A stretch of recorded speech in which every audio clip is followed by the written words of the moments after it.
Studios. We have an officer basically around the neck area. These two retired Vegas cops, now podcast hosts.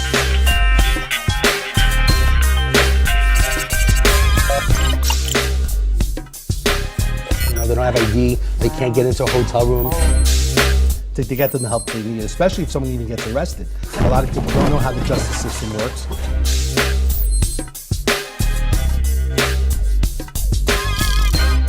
But I want someone to actually know them and know that it's...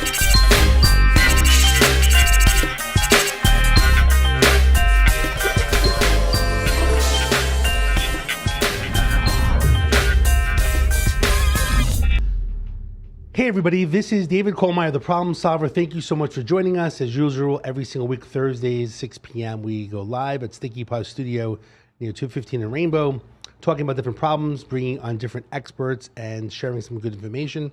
Hopefully we can learn something every single week when we bring on some great people, have some great conversation. Today, it's not the best topic, but it's definitely a problem, which is basically we have some people here. We're going to be talking about funeral homes and death in general, and maybe a little bit of the pandemic and what took place, in the past during COVID and stuff like that. So today, I have, and I really do appreciate their time. I have Kenneth Ceballos, which is the founder of La Eternidad. Thank you so much, Kenneth, for joining us today. Thank you for having me.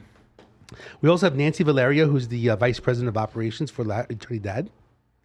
Hello. So thanks again. Like I said, I know, when I met you guys earlier today, and every single week we need to bring on different people. And, even though it's called the Problem Solver, we're trying to solve different problems. But, there's a lot of different things that come from different topics. And I was like, I never had someone that basically owned a funeral home and dealing with that, which has to be difficult. We see different movies, with people that have owned funeral homes or did, worked on people's bodies. There's a lot of good movies out there. A lot of movies out there in general. So first of all, Kenneth, question for you, how did you get involved? So La Eternidad is a funeral home, and it's specifically for Spanish. So I have 18 years in the experience. Okay. My dad did it for 42 years before he passed away. Amazing. Amazing that he died, or amazing that he taught me. No, I'm just messing with you. So either way, he's taught me for 42 years. I was that kid that was always around dead people. I guess you could say it that way. And, like they say, you hang around with somebody so long, you're going to end up doing it. And that's exactly what happened to me. I was proud to say in 2014, I opened the first Latino funeral home called Casa de Paz Funeral Home on Charleston and Mir on the east side. And then I would say 2 years ago, I developed the largest Hispanic funeral home called La Eternidad Funeral Home.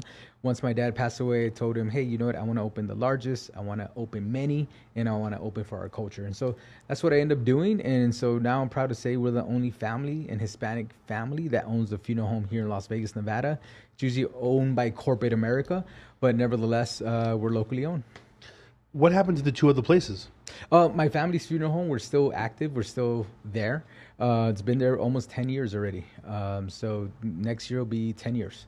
Should you actively still run it? So I've run the first one for about 7 years. Then I left it to my brother for him to run it. And then I wanted to build my own because this was more of a family one, the first one. Mm-hmm. I opened it. I came when I was 24, 25 years old. And so now that I'm 37 and all the knowledge and experience that I built through that, now I said, Mom, Dad, I could do it on my own and let me go build one. And that's exactly what I did. So I'm 100% founder and CEO of La Eternidad Funeral Home. And then I could say I have a relationship in a family relationship of Casa de Paz. Interesting. So it's almost like a network. Kind a of family network of funeral homes, right? Yeah, sort of. We're covering those two ends right now. Okay. And so Nancy's the vice president of operations. First, I was questioning, how you guys know each other. Seems like there's a story. How, Nancy, did you tell us the story? Well, tell us where you're originally from. I'm actually from Mexico. Okay. And I met him because he did my mom's funeral home. I'm sorry, my mom's funeral service. Okay. Back in 2014. Okay. So that's kind of how we met. Yes. Okay. So I didn't know her then. We were in different journeys in our lives. And so in 2014, I didn't realize when she told me, hey, where do you go get a haircut? I'm like, oh, I'm on the east side. And she goes, I'm like, my family's funeral home there. She goes, that's where my mom was. Like, we had the service and then cremated. I'm like, no way, I got to see a death certificate. And so ironically, it was her mom. And then at that time, I was my only employee there. So I must have 100% did her mom's funeral service because we didn't have any employee for after a year and a half. Mm-hmm. So how'd you get involved, even though, of course, this is not the prettiest topic to talk about, even if things happen. How did you get involved in being involved in the business? Well, it was actually because he was going to help me do a marketing company. And then from there, I started doing his marketing, and then we just kind of started getting more into the whole funeral stuff, I did. And it was kind of, I was supposed to do real estate. So I went the complete opposite way. But honestly, it's really beautiful. Like, I don't regret it. It's just kind of an everyday process that I didn't ever see myself doing that. And then now that I'm there, it's actually, you get to experience all these emotions with everybody else. But I think personally, firsthand, by also knowing what it feels like to lose somebody so close, it also adds like a different, like you can connect with those people when you're there and doing it with them. Don't you find it hard basically to kind of always be around death? Even when I was a police officer and I would go to someone's home, whether it was a death or a suicide, I guess I became a little bit, what's the word, like desensitized. Like I remember seeing like a juvenile hanging, suicide, stuff like that. And I kind of felt like it was just like a movie, like it wasn't real, I always kind of stayed away, I guess, but I guess more desensitized. But don't you feel like when you deal with it every day, it becomes a lot? I gotta say, well, I mean, we have different experiences for sure, because I could say I'm a little bit more, I've been around it all my life. I know Nancy just came on board a year and a half. So the process is there. So everything was fresh for her. I don't know if you want to explain your experience and I explain mine. I mean, honestly, I've cried with families myself. So it's sometimes, like when a mom loses her husband and like there's the two little kids that I could relate because I'm a mother myself. So it's still kind of hard, but you eventually get a little bit more used to it, which, and at the beginning I was like, oh, I'm not going to touch anybody. And then in the end, it was just kind of like, oh, like you kind of, bond. You make a bond. Like it's not, I don't know, I used to be scared because of all these scary movies and stuff. And then like once you're in it and an everyday thing, it just kind of becomes more normal. And I don't know, it's more of.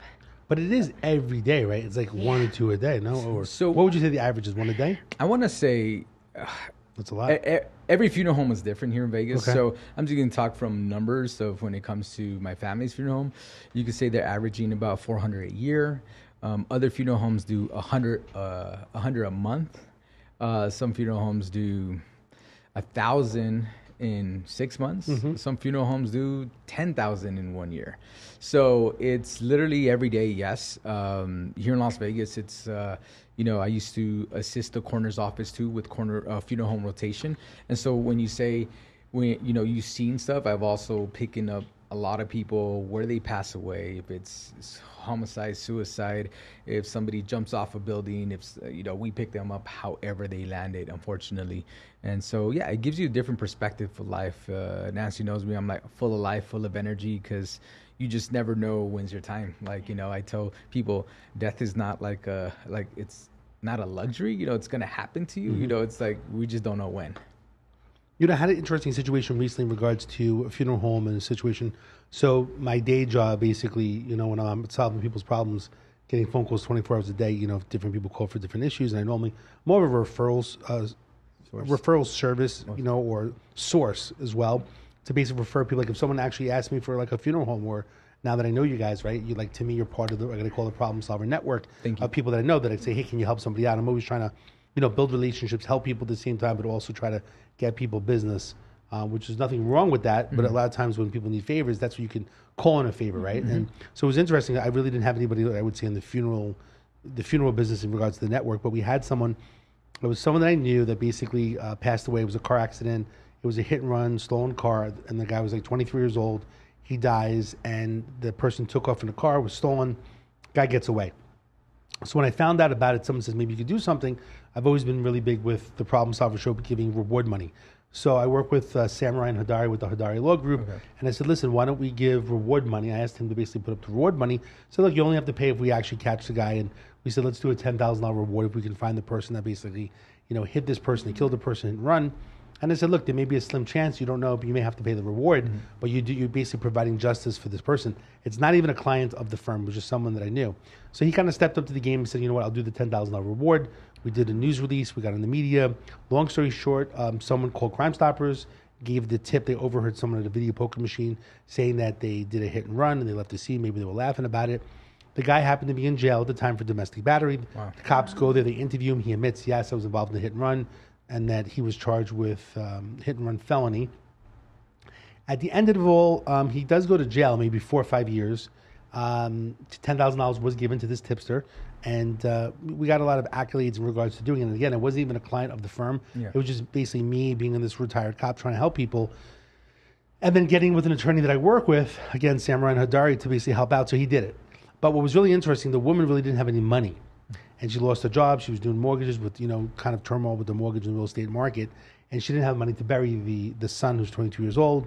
So I asked Sam again, I was like, hey, listen, now it's kind of crazy, but, I'm sure, it's like you're doing a good deed, business will come from it, but it'd be great if we could help out. Let's do a matching thing. Actually, John Orlando with Sticky Paw Studio, we did a podcast. We did some matching. Janti, who's normally my co-host, who's not here today, she gave $1,000. So some people gave money. Long story short, we saved some money up, and we were going to use it for the funeral. And at the end, I know when you do it, this is kind of your your thing, that the funerals can range in price, right? Depending upon, we can talk about that. So at the end of all, I guess it was like $10,000 or some large number.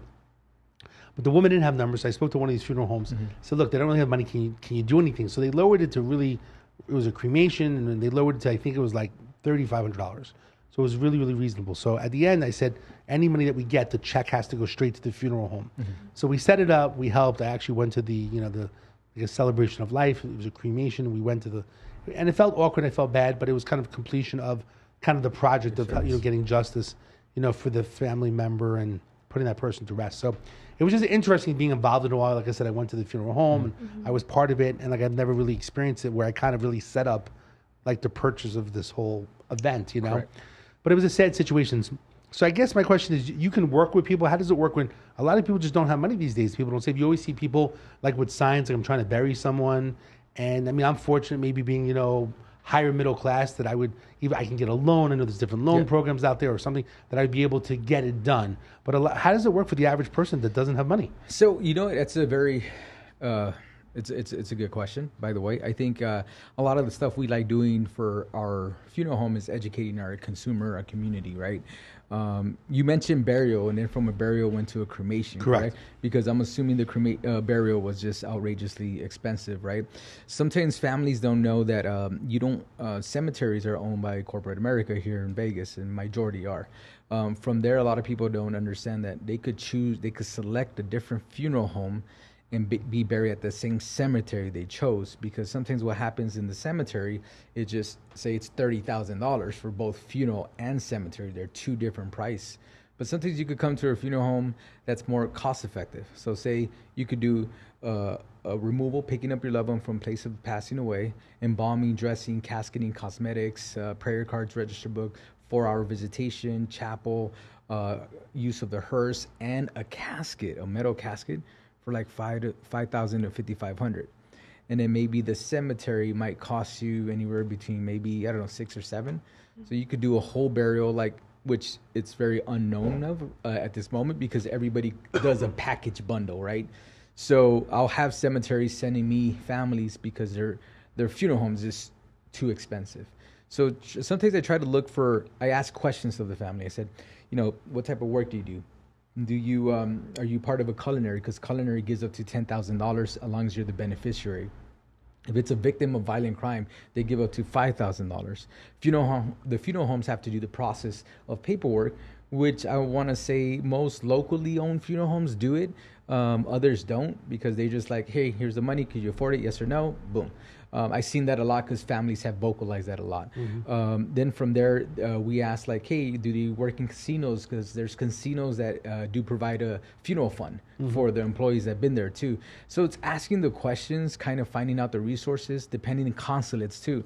Some consulates help with financial help for the funeral costs. So there's quite a few resources out there, but it's not vocal. It's not out there. People don't know about it. People don't know about it. So if you don't have an experienced funeral director or funeral arranger or license anything, they're not going to know what to ask. So that's what I like doing with the families. We like asking them, and I say, what benefits this are out is there. A, B, and C, and this is the necessity, this is the luxury, this is what you need, this is what could help you, and so on and so forth. It's interesting. This person it was a hit and run felony, they never brought up the fact that there is the Nevada, victims violent crime. The question is, I will also ask, was that person that hit the gentleman that passed away, was he under the influence? If he is, he left the scene, so you don't really fully know, but so I'm that's, assuming he was. and so, yeah, in majority, I want to say a lot of it's like that, unfortunately. But hit and run felony, basically it's a stolen car, hit and run, and leaves the scene. That's a victim of a crime. So I would, if I was a funeral home, I would have applied and say, hey, let's try it, because it's up to the victims of violent crime whether they say yes or no, or we could help. They will need to know a lot of information. Of course, and then they'll talk to the detective. But to me, it's taking those steps as a funeral home to see what best could help the family. So in that case, if I was the funeral home, I would have done that application and I would have submitted. And that $5 plus that maybe $3,500, they probably could have done something that, maybe a little bit more for the family in that sense. But victims of violent crime, I have many accidents that do come my way too, and I have occasions where people are walking their pedestrians, the car hit him, and the person was under the influence. So we'll apply to victims of violent crime on those situations. One of the questions I have for you guys is that during, this is the question I have. When you do cremation, is there really, I understand there's a cost of maybe the land and the funeral home and just the employees and so on. But is there a real, I don't want you to give away the type of pricing, which is kind of funny to say, but there's got to be if you're cremating a body, really it's just a flame, but I guess you could say the employee, the place and so on. Isn't there really just a real soft cost? So I want to say when it comes to cremation, there's different varieties at place, right? So there's a direct cremation, no services. They pick up your loved one, do paperwork. From there, there's a cardboard box. You cremate on 15 to 1600 degrees.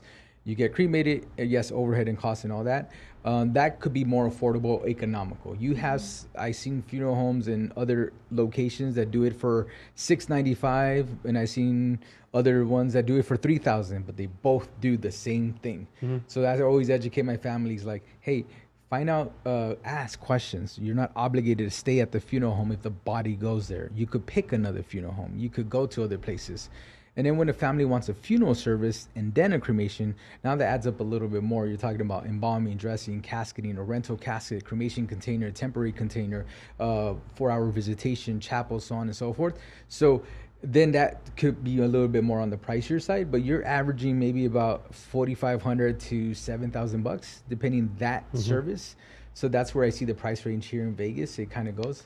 But I tell people, ask around, call. Does it get that competitive? Are people advertising $99 for cremation? Does it what's the no? Does it become competitive? They're not. They're not, because it's a little bit it's a sensitive topic. So it's kind of odd if I say, hey, come have our special for $9.99. It just kind of, it seems like a weird situation. Right? It's difficult. What we end up doing, and we've been going to different hospice and hospitals. We'll give them hey, if anybody comes from you guys, we're gonna give them a special or a deal because they came directly from you guys, because we have a relationship. So I could discount my services that normally come in through the door. So I know Nancy's been helping me a lot on all the marketing on that. Nancy, how do you normally, when you market, to bring in business to the funeral home, because that's part of your job, is that does it feel uncomfortable? You go into different hospices and different places. How does your normal week look like? Well, we work hand in hand, so I feel like I've been learning a lot from him too. So I don't know, honestly. It's just... We get together, and so where her work week is, we look at all the hospice and hospitals around there. So we'll come in, we'll introduce ourselves. You'll never see a VP or owner going to hospitals and saying, hey, we would just like to offer our services. And if you feel like we're a best fit for your hospice or for your family, and if a family needs help, we have done before, where Nancy came up with this idea, every so often, I don't push it out there, but if a family needs help, I'll say, hey, let's see the costs, where you're at financially. We've been to people, we do home visits. So we'll go to somebody's house and we'll say, you know what, they're like, Kenneth, I only have this. Okay, let's make it work. I don't want to receive your deposit right now. I will take little payments on it and make it work. Nobody's going to do that because everybody needs to pay it now. What's interesting? Do you find in the Hispanic community, this is kind of interesting to say to you guys, but my family, they're called Ashkenazi Jewish people, right? And there's kind of a cultural thing. They like to complain, and there's a Yiddish word called kvetch, where they'll complain and whatever. So the other day, my dad's, home saying, hey, listen, if we pass away, he's 76, and they're, good health condition, like we're good health, that we there's money, we're going to buy like a plot, we're going to buy a piece of land. And I always feel like you shouldn't really talk about it, like when the time comes, like it's negative energy. Now in the Persian culture, which is like my wife, the Persians, they never talk about that. They never talk about a funeral. Even if you had cancer, they don't even talk about it. Like it's like almost like it's not a thing that you talk about. And then how does it with the Spanish people? Like, the Spanish culture, if someone's sick, do they talk about it? Do they make believe it doesn't exist? And do they buy, packages prior to death, like several years? Like my dad's 76, right? I mean, he could have bought it 30 years ago. I mean, knock on wood, he's 76, he's healthy, and hopefully lives as long as possible. But I just think it's bad to talk about it, and B, $5 to $10,000, don't worry about it. If you're gonna pass away, like I'll be fine. I'll get you there. Like don't talk about it. Let's talk about like enjoying tomorrow, and let's talk about some positive stuff. You know how we spoke about Hispanics being taboo about it? Yeah. I think you could talk about that. Like they just don't want to talk about it. Yeah, and honestly, I think that like being raised in a Hispanic home too, it was very taboo about it. Like, oh no, don't say that, or when you go to a funeral home. And, it's a service and everything, like, oh, be careful on what you do because that could be bad luck or whatever. It's just like the superstition and everything like that, that eventually, I feel like I became more used to it now. But before, yeah, I was the same like your family, where it was kind of taboo for us too. So, we do have pre-arrangements. We do have pre-planning. I think when the family goes through the experiences, when they want to talk about it more, we never push it. We never say, hey, let's talk about it. We'll have workshops at our funeral home. We'll partner with other churches. We'll give educational why you want a pre-need. So the pre-need is basically for, you want to do whatever you want in your funeral service. Like, think of it as a wedding, but it's a funeral planning, but you only get one shot. So if you want to, in the Hispanic culture, if you want a certain band, they're going to be there during your funeral service. If you want a DJ, if you want to, I do in my content, if you want to take a shot, if you want to have roses all over your chairs, if you want to have a balloon release, if you want to decorate, we had a Green Bay Packer fan all over the funeral home's Green Bay Packer. We want to custom make it to you because every individual is different. What's the craziest thing you've seen? Craziest thing when I was a kid or when now? I would say this, Paranormal Activity, that movie, it happened to me as a kid growing up. Things have moved and I have moved around, but as I grow older, I'll say the craziest thing is, I'll see families, not craziest, but I want to say there's been like family dynamics that is just hard to understand. They fight during the process. Maybe families not being so honest and saying, hey, that's my husband, but guess what? We were never married. But I told you that, and I was about to cremate somebody because you lied to me, right? And we'll find out information like that. But, as in deaths, what happened? There has been some things in the past where I was saying California when I started doing the process of funeral homes and working there. I had situations where maybe, unfortunately, dad killed the two kids, mom, and then shot himself. And how he did it was very horrible. I mean, just pretty much, son is coming. What the detective told me, put a pillow in his face. He thought he was playing around and shot him right in the head. And so these situations, I'm like, oh, how could you do that? And then what the family did, they got a big size casket to fit all three of them to get cremated, which I also thought was beautiful, but also painful at the same time, because you had all three of them go in as in family approval, family allowed it.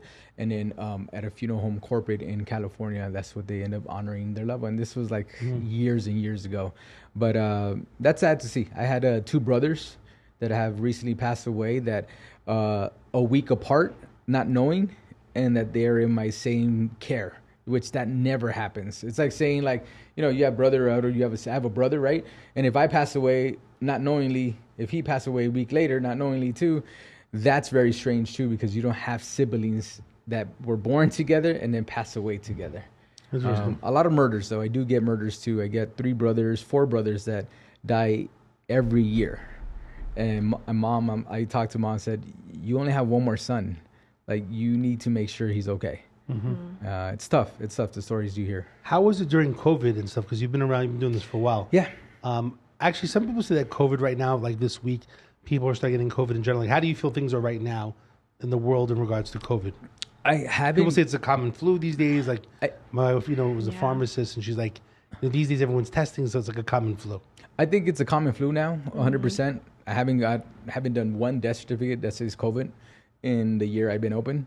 You've never had one yet. You've never. No. At least for this new location, when COVID happened, I would just say all funeral industry was looking to refrigerate people because our refrigerations just got overly packed. So luckily there was a company that had bungalows that had refrigeration. So a lot of funeral homes rented out bungalows to keep the overflow of people that passed away. I want to say that was the busiest years, year or two of COVID, because everybody in the industry was busy. Like nobody helped anybody because we all were like, we just have too many people passing away. What do you do with that? Like I'll give you an example. Like your place that you have right now, the new Yeah. place. Like how many bodies could you actually hold right now? I could hold about 50. 50 right now. bodies. 50 bodies, yeah. So after 50, like what do? You have to start calling other people, hey, you got room? So funeral homes, what they do sometimes is subcontract other funeral homes to refrigerate, which is allowed. Okay. And then they'll take, we'll just use them for refrigeration. Usually, if you get to that point, it means there's a crisis going on, to be honest. It should never get to a point because as some come in, some go out. Okay. It has a flow of things. We do cremations, so some direct, they don't need services. Some are for services. We ship out a lot of bodies to different countries and states here in Vegas. Like we do that a lot. And then we also do burials. So it's a combination of all. You should never be like overflow. I think you should just have a good system that works, protocol and procedure to kind of get everything flowing out easily. But as in that, I think we got that nailed down. But if in case we will call other funeral homes, could you hold so-and-so, we're booked, and they will call us too. So what do you think, like with Maui right now, with all these fires, the fires that took place, I think they were saying over like 100 bodies, and they were saying there's like 1,100 people missing. So how do you think like a small island like that in Maui is handling? You know what? I want to say they usually look, the coroner's office over there will usually look for the biggest funeral home there, which I want to say corporate America is there. They will contact them who has the more manpower, who has the more vehicles, who has the more refrigeration space. They will work also with other funeral homes if there isn't one big enough to say, okay, we need you to hold X amount. So everyone starts working together. Yeah, so everybody definitely working together on it because unless there's one location that could fit 200 bodies, then that'll be the case. But even here in Vegas, Corners doesn't have a refrigeration place. They have to subcontract a funeral home to keep their loved ones at, which I think they need one already. California has it. They have a big refrigeration, and then they have bungalows too of unfortunately deceased people. But as our city is growing, I think the corners need to invest into refrigeration because it's part of, I feel like, their duty to do so. I was just thinking also with COVID. So when you guys had COVID going on, how crazy was it for you guys? Because you only been doing it for how long now, you said? A year. A year. So Yeah. previously with your experience, I mean, how crazy was it with COVID? Like bodies coming like left and right? Like Yeah, it was not even that. We couldn't even sit with families, so we had to like Zoom them, and then we had to. Oh, you couldn't sit, right? You had Yeah, to do- the funeral board, like we were in a funny situation where it was like everybody can go out or couldn't do something or social distancing, but unfortunately their loved one passed away, so we had to talk to them. So we had to do some stuff Zoom wise, electronically, DocuSign, and then notarize through like FaceTime and stuff like that. So, and then we had to do special glass and, like the counters have when the restaurants came out with all those like glass specials, whatnot. And even for the casket itself, if you had passed away in COVID, they wanted you to cover the casket in the body so people could never even touch their loved one. They had to see it through a glass. Even when we ship out people to different countries, the consulates were asked like letter of non-contagious, which they always do. But if it's COVID, they had to get cremated. There were some countries that said, if it's COVID, even if you want a full body to go, we won't accept a body. We'll accept your cremation. What advice can you give to the people that listen and watch in regards to if a loved one passes away? What advice can you give them? Of course, we can tell them to contact you. But what would you say? I know, like on your card, it says burial, cremation, ship outs. What kind of advice can you give to somebody that has a loved one that passes away? You know what, too? I just do it for so long, you know. Yeah, you know what? I tell people, ask questions. See if the funeral home's willing to help and work with you guys, because I think, you know, a lot of funeral industry or funeral corporate, whatever you want to call it, it's very transactional. They're very cold. It's about, sometimes I'm like, family, it's okay to ask questions. It's okay to say, hey, could we do this? Could we do that? Do we have to buy flowers from you guys, or could I buy it from a flower shop? Yes, you can. Do I have to, you know, a big thing in funeral industry is caskets, right? Mm-hmm. So I tell my families, I'm like, you know, you could buy a casket from Costco. Like you could you could buy a casket from Amazon. Funeral homes don't want to tell you that, but I rather educate my families. And but how does it work? Can I come to your place and bring it? And bring it? Yeah, you can. And so it's much more. It's cheaper. I want to say it's more economical. But what Costco sells? I didn't even know that. Yeah, brother. They sell costs. They have a huge inventory. I tell families what I end up doing is I price match. So I say, hey, you bring me, you print it out, I will price match that 100%, or I'll get something very similar. But in the funeral industry, they're not going to say that. And I just rather be transparent, be open to my community. Because even if you're honest, how would people even know that Costco even sells that? They don't promote it for sure, but it's something. So our manufacturers that are out here that does specifically caskets, you know, they say, hey, casket, Costco came out with a casket unit. They're big enough to do it. And they would deliver and ship it to the funeral home. You just how inexpensive is a casket through Costco? You're talking about, I seen it $900. Good. Yeah, and maybe we should stock up. Yeah, they do in the bulk. Yeah, definitely. So I just think when I educate, is it worth it? Can I buy them at 900? Like sell it back on Amazon for like 1,400? You could probably do it on eBay, I think. But yes, I want to say it's possible. I haven't done it. You know, it's more like a business right now. But you know, because it's, you know, I just tell families, like, educate. You know, call around. Mm-hmm. If a funeral home picks up your loved one, you're not obligated by law to stay with them. Don't feel pressure to sign any document or give any deposit, because it'll be so hard to get that deposit back. Mm-hmm. So I tell my families, not even with me. When families come in and say, I tell them, you're not obligated to stay with me. I'm going to give you information. Your loved one's in our care.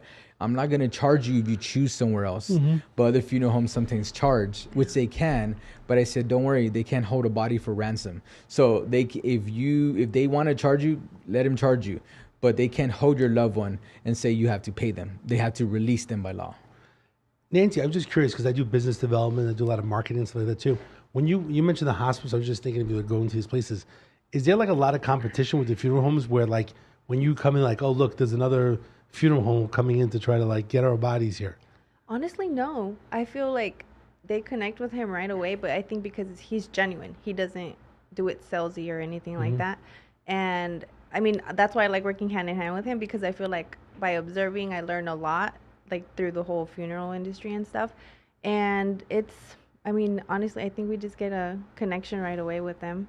Do you bring like, you know, a lot of the in the personal injury world, they always bring in like cookies, and they bring in like fruit baskets, like they always bring in things because they want to get to the case managers that work on the firm to get referrals. I want to you guys bring stuff. I want to say, you know what? I haven't, to be honest. I should. I'm not gonna lie. I probably should, because I'm always grateful and thankful. But how I do it is, you know, I connect with people. You know, you probably have people's numbers. You probably text them like, "Hey, we're sponsoring this event. We'd love to invite you." You know, "Hey, you know, we're having a dinner. We'd love to kind of bring you out." And a lot of them, it's not transactional. It's just very relationships like. And I think there's a lot of funeral homes that are getting comfortable. Like, oh, they're going to call us anyways. It's like, yeah, you know what? And we see some of their flyers, but when they don't connect with that person, right? Yeah, they're just like, it's just a flyer. You know, it's interesting. When the funeral home that I went to that day, I looked at the business cards. I was like, oh, let me just take some business cards. There was like 50 business cards of different people that were working there, like almost all sales reps. Why are there so many business cards? It must be corporate. I mean, I will say... It was like 50. I was like taking I think they'll take a few cards just to... God forbid something happens. There's like 50 cards, 50 different names. No, it's just right here. We're just like one. This is the general one, and then I have my own or an office manager. But we, you know, it just depends everybody's role. Like there's a funeral ranger, funeral host, funeral director, funeral embalmer, your president, your vice president. You know, there's so many different titles, or funeral hostess. I know Nancy has done a lot of hosting of services, because those could be challenging too. when you open a service, when you close a service, how you do it, how do you conduct the family, and how do you say your final goodbye when, you know, it's like the time is near and you have to say goodbye to somebody. And it's like coordinating all that and making sure everything runs smoothly. But when it comes to business cards, I'm only assuming because they're a big corporate company. That's the reason why they have many. But when you have locals, they should maybe have a few, but not maybe marketing director, funeral arranger, and embalmer. What, Nancy? What would you any unusual stories that you want to share? That just being in this line of work, that unusual stories that you'd want to share about anything in regards no to the names though. Nothing. No names. No, just anything unusual. Any unusual stories? Since I mean, it's rare for me to basically have someone like you guys here to talk about it. But any unusual stories that you could share that were like any of the families that we met. You know, we met with families. Yeah. I mean, no, honestly, not unusual, but it's more of, like I said, the touching. Like it's, Got it. yeah, it's just what more about any crazy sentimental. people? They jump on the body. And stuff We like just that? had a crazy one where. No names. No names. That's I don't know it. how much more Just hypothetical. Hypothetical. Like Yeah, a lot of drama. Like drama with the family. You'll think that what is this, Jerry Springer? I'm just kidding. Yeah. So families not, you know. Don't get along. Maybe they didn't like the baby mama, or maybe they didn't like the girl or guy he or she was So they with. started They stole fighting? the picture of the person that passed away. Yeah. They stole the picture. Yeah, and everybody's like, "Where's the picture? Where's the picture? We can't find the picture." Turns out So-and-so somebody, took it. and it Took the was photo. just, yeah. What about people trying to get into the actual casket? No, No. I Touch you the know, body, hug the body, They jump on could, the they body. could, they could kiss the body. They could hug the body. Nothing inappropriate, you know. I think we set a boundary and a standard. Like, hey, you know, we're here. We're always attending the family. I know stories of my dad and stuff like that. I know my dad also cremated Ben-Hur back in the day. My dad's done a lot of, like, I'll say, bewitch a local celebrity or iconic celebrity or whatnot.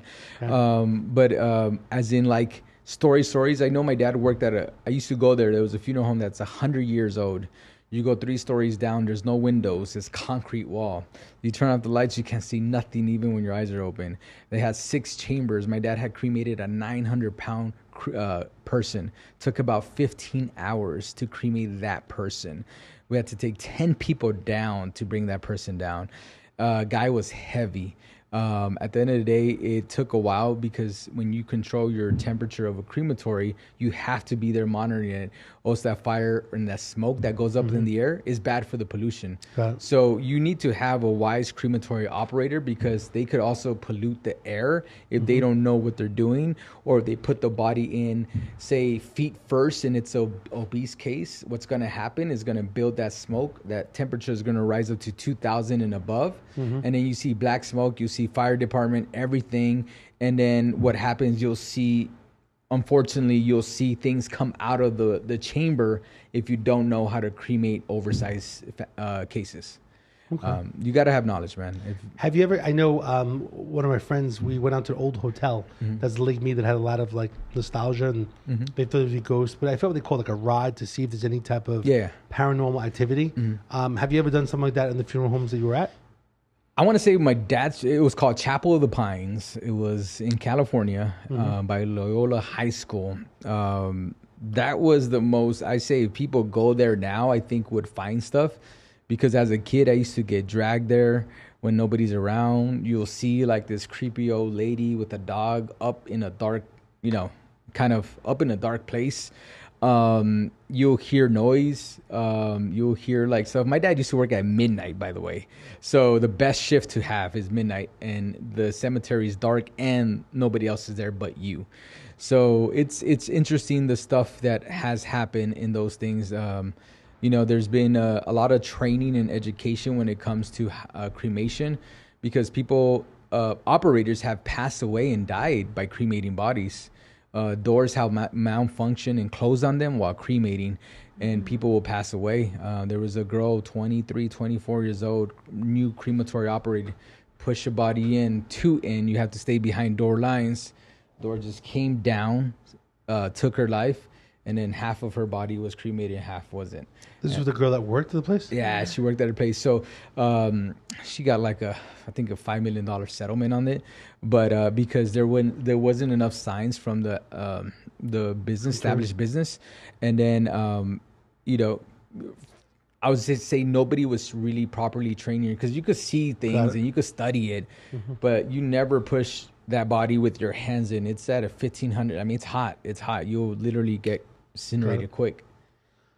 So listen, I appreciate you guys talking about this issue in general like that. I mean, if anyone basically that I have, I meet different people that pass away and stuff like that, that need some help, I definitely would recommend you guys. I appreciate and I know it. you guys, are big probably with the culture with the Spanish community, but of course We do deal with everyone. everybody in general. We like have that. done Jewish families too, so I know Okay. their culture is kind of wood caskets, no metal, kind of overnight kind of services, no Quick as embalming, possible, yeah. and quickly as possible too. So Eternity Dad Funeral Home, basically it's located at 4305 North Rancho. Phone number 702-744-4400. And then again, I guess whatever you guys can do to help in the future. I'll kind of include you in the Problem Solver Network. Like I said, people call me all the time for different things. Honestly, if I would know, would have known you in the past, I would have called you for that person that the hit and run case. So I'm glad to know you guys in general. I appreciate you sharing some of the stories because, like I said, definitely unusual stories in general. So, but I appreciate you guys' time. No, thank you for your Thank time. I you. appreciate it. And like I said, I'm open. I'm part of the community like you are. So if I could help, I will help. If I could be there for a family, they'll meet with me. I'll sit down with them. And when you call me or text me and say, Kenneth, somebody needs help, I will go to their home and say, how could we help you? 100%. Got it. All right, brother. Okay, I appreciate you guys' time again. We have Kenneth Ceballos, which is the founder, again, Light Eternity Dad, and then Nancy Valerio, who's the Vice President of Operations. So I appreciate you guys both Thank coming on the you. show. If I can do anything to help out the community, especially with anybody that's out there that's listening or watching for the Problem Solver, we can help out. If these guys can help out in general, if you have a loved one that basically just needs some direction, or if you even need help with the burial cremation, please get with Kenneth and Nancy so that they can help you out. So again, appreciate you guys' time in general. If anyone needs myself as a Problem Solver, again, network of different people like this that are helping people in the community, going above and beyond. So again, I'm David Kohlmeyer, the Problem Solver. You can go to theproblemsolver.vegas or 702-999-1111. Again, 702-999-1111. I'm David Kohlmeyer, the Problem Solver. Be careful, be safe. We'll see you next week.